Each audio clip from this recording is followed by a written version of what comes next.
আল্লাহর জন্য যে হারে আল্লাহ তাকে জিতায়া দেয়।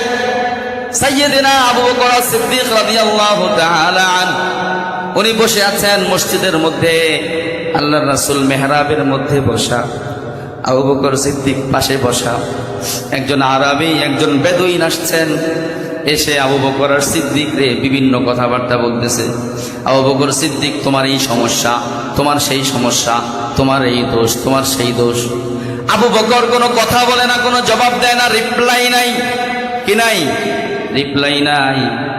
বিষয়টা অত সহজ না। আমরা এখন হয়তো শুনতে সহজ মনে হচ্ছে, বিষয়টা কিন্তু এত সহজ না।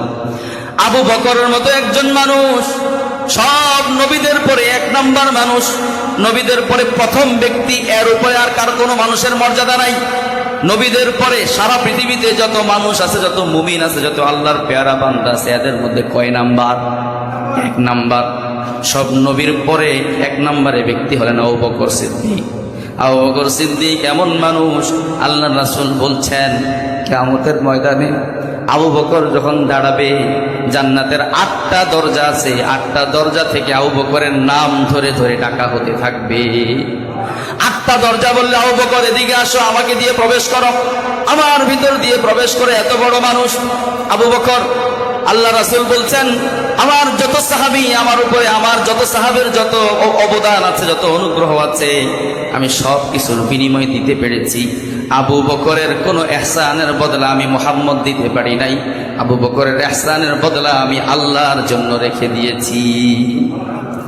এত বড় মানুষ আবু বকর, আল্লাহ রাসূলের সামনে বসে এক গ্যারাইম্মা লোক, হ্যাঁ না, একদম কি বলে 420 পর্যায়ের লোক, 420 আয়েশা আবু বকরকে 9-6 অনেক কথাবার্তা বলতেছে। বলে কিনা বলেন? এরকম বলে কিনা? বলে। মুখে ব্যালেন্স নাই, ব্রেক নাই, যা তা বলতেছে। আবু বকর সব শুনতেছেন, চুপ করে আছেন, কোনো রিপ্লাই নাই, জবাব নাই। আল্লাহর রাসূল আবু বকরের চেহারার দিকে তাকায়, আরেকবার অন্য দিকে তাকায়, একটু পরে পরে মুচকি হাসি দেয়। আবু বকরকে ওই লোক গালি দেয়, আবু বকর জবাব দেয় না। আল্লাহর রাসূল মুচকি হাসে। কি কোন? গালি শুনে আল্লাহর রাসূলের ভালো লাগতেছে, কিন্তু মুচকি হাসে কি জন্য? আল্লাহর রাসূল একটু পরে পরে মুচকি হাসি দেয়।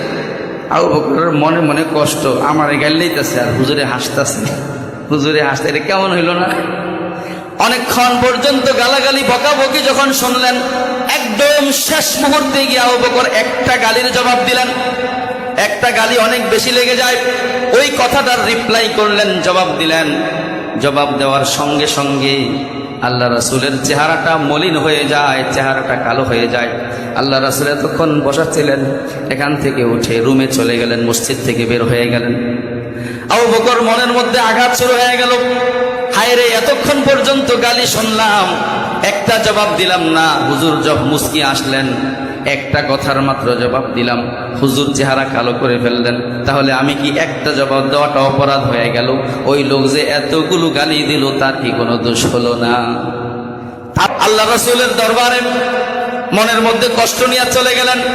পরবর্তীতে জিজ্ঞাসা করলেন, ইয়া রাসূলুল্লাহ, আমি সেদিন সহ্য করতে না পেরে শেষ মুহূর্তে একটা কথার জবাব দিয়ে ফেলেছিলাম, আপনি হয়তো কষ্ট পেয়েছেন। ইয়া রাসূলুল্লাহ, আমাকে ক্ষমা করে দেন, আমাকে মাফ করে দেন। তবে আল্লাহ রাসূল একটু জানতে ইচ্ছা করে, ওই লোকটা যখন আমাকে বকা দিচ্ছিল, আমি চুপ করেছিলাম, একটু পর আপনি মুস্কি হাসতেন, একটু পরে পরে মুস্কি হাসি দিতেন, কারণটা কি? আর আমি একটা জবাব দেওয়ার কারণে আপনি রাগ হয়ে গেলেন, কারণটা যদি জানতে পারতাম ভালো হতো। এবার আল্লাহর রাসূল জবাব দেয়, আবু বকর, ওই লোক তোমাকে যতক্ষণ বকা দিচ্ছিল, আর তুমি চুপ করেছিলে, আমি দেখতেছিলাম আমার ডান পাশে স্বয়ং জিব্রাইল বসে তোমার উপর যতগুলো গালি দেওয়া হচ্ছে, সবগুলো গালির জবাব তোমার পক্ষ থেকে জিব্রাইল দিয়ে দিচ্ছিল। তোমাকে সে গালি দেয়,